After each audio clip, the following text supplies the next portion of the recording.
কোরআন তেমনই একটি কিতাব, কোরআনের বিরুদ্ধে যত আলোচনা করবেন, কত ষড়যন্ত্র করবেন, ততই মুসলিমদের কোরআনের মহব্বত মানুষের ভিতরে দিন দিন বাড়বে। বলুন ইনশাআল্লাহ। এজন্য আমার দিকে খুব অ্যাটেনশন হয়ে আপনি বক্তব্যগুলো শুনবেন এবং কথা বলবেন। 24 ঘন্টার বুকে আসমানের নিচে জমিনের উপরে সবচেয়ে বেশি যে কিতাবটা তেলাওয়াত করা হয়, ওই কিতাবটার নাম কি? সবাই বলুন কোরআন। বলুন সুবহানাল্লাহ। কোরআন সবচেয়ে বেশি তেলাওয়াত করা হয়। তত তেলাওয়াত পৃথিবীতে আর কোনো বইকে করা, কিন্তু ইতিহাসের অপর পিঠটা তুলে দেখেন, কোরআনের বিরুদ্ধে যত বই লেখা হয়েছে, পৃথিবীতে অন্য কোনো বইয়ের বিরুদ্ধে তত কিতাব লেখা হয়নি।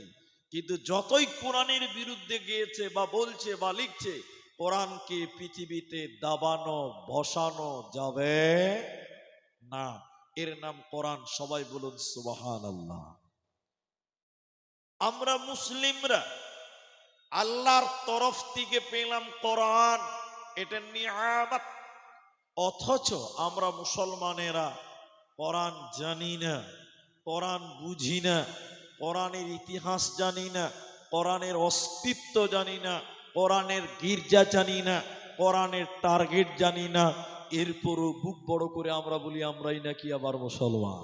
ঠিক কিনা যেটা বলেন? যে জাতি তার ধর্মগ্রন্থ জানল না, যে জাতি তার নিজের আদর্শ বই জানল না, সে জাতি কি করে কামিয়াব হতে পারে? এই জন্য মুসলমান, তোমাকে কোরআন জানতে হবে, কোরআনের ইতিহাস জানতে হবে, কোরআনের অস্তিত্ব জানতে হবে। চলুন কোরআনের কাছ থেকে কিছু পরিচয়, কোরআনের কাছ থেকে কিছু কোরআনের পরিচয় আমরা জেনে নেই। কোরআনকে 4-5টা প্রশ্ন করব, কোরআন সেই উত্তরগুলো দিবে। একবার জোরে বলুন সুবহানাল্লাহ। কোরআনকে বলেন, কোরআন তুমি কোন জায়গা থেকে এসেছিলে তুমি বলো। কোরআনকে বলবেন, কোরআনকে, কোরআন জবাব দিবে। কোরআনকে বলবেন তুমি কোথায় এসেছো সেটাও বলো, কোরআন সেটাও বলবে। কোরআন বলছে বিসমিল্লাহির রহমানির রহিম, লা উকসিমু বিহাযাল বালাদ। কোরআন বলছেন আমি 2টি শহর কেন্দ্রিক নাজিল হয়েছে। ওই 2টি শহর রায়গঞ্জ বালুরঘাট নয়, রায়গঞ্জ মালদা নয়।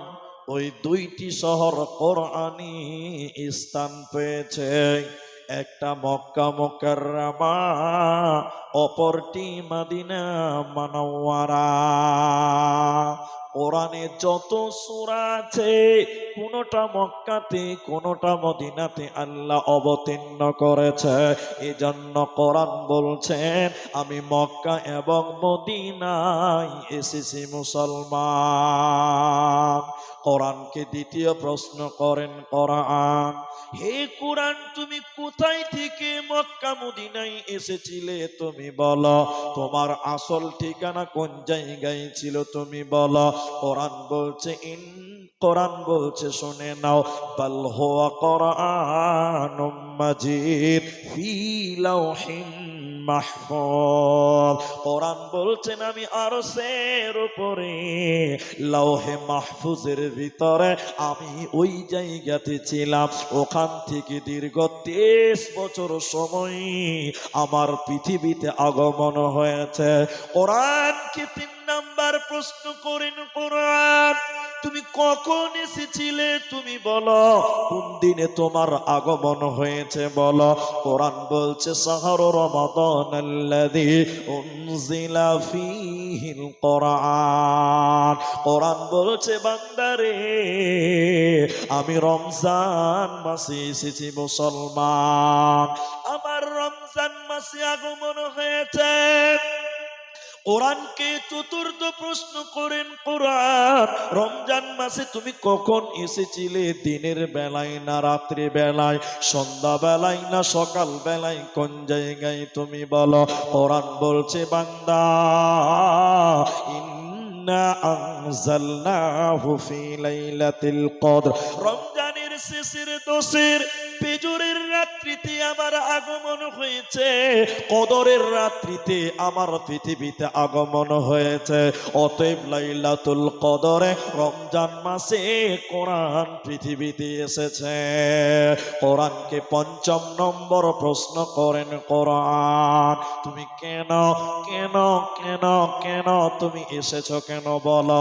তোমার উদ্দেশ্য কি তুমি বলো?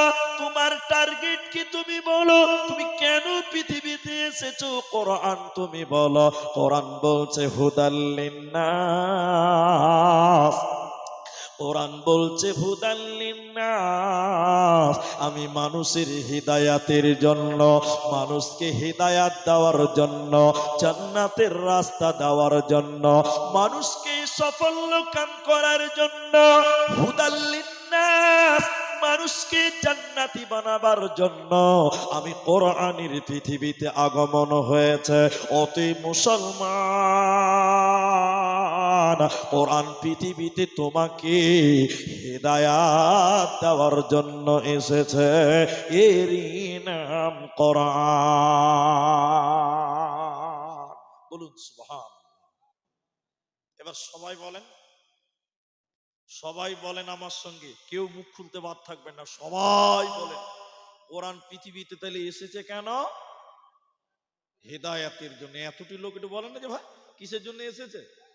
হিদায়াতের জন্য। মাশাআল্লাহ মাশাআল্লাহ। কিন্তু একটু গোলমাল হয়ে গেছে। গোলমাল কোন জায়গা বলুন তো? অনেক মানুষ কোরআন থেকে হিদায়াত গ্রহণ করে না। কি করে বলুন তো? কোরআন দিয়ে তাবিজ বানিয়ে কোমরে বাঁধছে। আপনার দিকে মনে হয় নাই নাকি গো?